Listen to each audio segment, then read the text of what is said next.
Yashasvi CGL area and perimeter.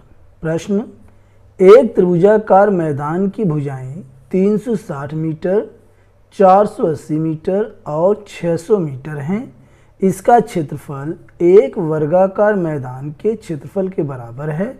वर्गाकार मैदान की भुजा मीटर में क्या है?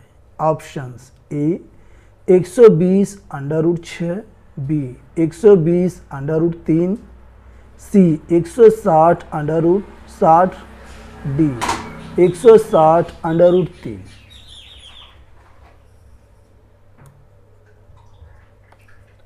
तो सबसे पहले हम भुजाएं यहाँ पर दिया हुआ है, त्रिभुजाकार मैदान की भुजाएं, इसे लिख लेंगे। 360 और 480 और 600, ये सभी जो है मीटर में दी हुई हैं। तो हम ये पता करेंगे कि यह किस टाइप का त्रिभुज है। तो सबसे पहले हम पाइथागोरस प्रमेय का प्रयोग करेंगे। पाइथागोरस प्रमेय से ये होता है कर्ण का स्क्वायर बराबर लंब का स्क्वायर प्लस आधार का स्क्वायर। तो किसी भी त्रिभुज में सबसे बड़ी भुजा कर्ण होती है, तो ये 600 जो है इन तीनों में सबसे बड़ी है, तो ये कर्ण होगा। ठीक है, तो यहाँ हम करेंगे 600 का स्क्वायर इज इक्वल टू, अब इसमें लंब और आधार हम किसी को भी मान सकते हैं। लंब हम मान लेते हैं 360 का स्क्वायर प्लस आधार हो जाएगा 480, 480 का स्क्वायर। अब 600 का स्क्वायर होता है 3,60,000 इज इक्वल टू 360 का स्क्वायर करेंगे हम, तो ये आएगा 1,29,600 प्लस 480 का स्क्वायर करेंगे तो ये आएगा 2,30,400, 3,60,000 इज इक्वल टू, इन दोनों को जोड़ेंगे तो यही आएगा 3,60,000। यानी लेफ्ट हैंड साइड और राइट हैंड साइड दोनों इक्वल है, इसलिए ये जो भुजाएं यहाँ पर दी हुई हैं त्रिभुज की, तो यहाँ पर वो जो त्रिभुज बनेगा वह समकोण त्रिभुज बनेगा। तो अब यहाँ पर हम समकोण त्रिभुज क्रिएट कर लेते हैं।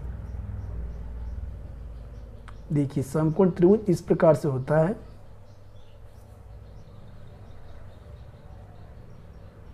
ये होता है इसका कर्ण। तो कर्ण यहाँ पे दिया हुआ है, सबसे बड़ी भुजा 600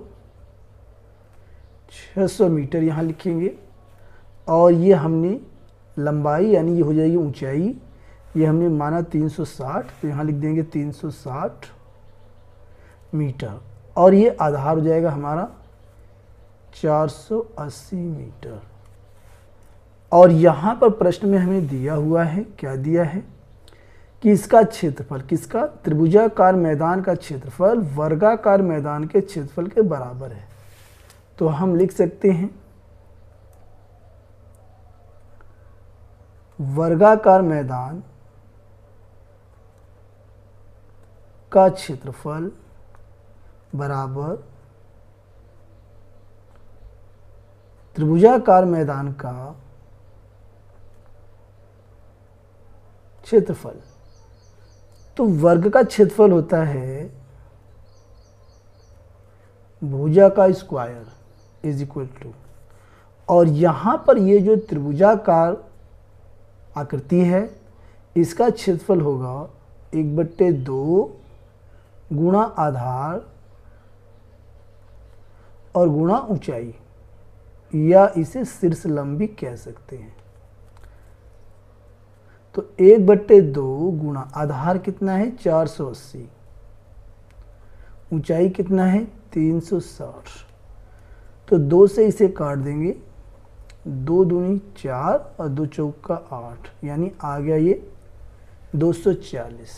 अगले स्टेप में भुजा हमें निकालना है, तो ये जो वर्ग है ये इधर आके अंडर रूट में बदल जाएगा, ऐसे इसके ऊपर आ जाएगा। तो ये हो गया 240 और गुणा में 360।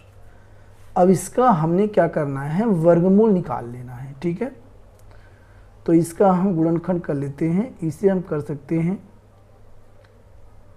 3 गुणा 8 और गुणा में 10, 8 3 24 गुणा 10 240। इसे कर लेंगे 6 गुणा 6 और गुणा में 10, 6 6 36 गुणा 10 360।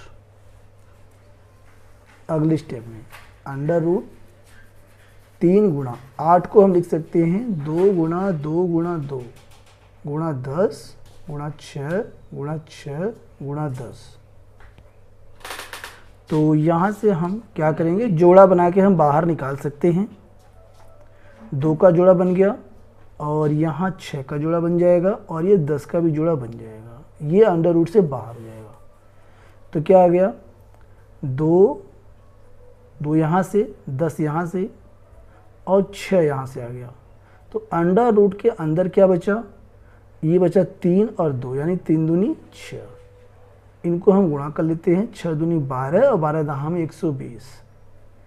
120 अंडर रूट 6 मीटर, यही इसका राइट आंसर है। ऑप्शन देखते हैं।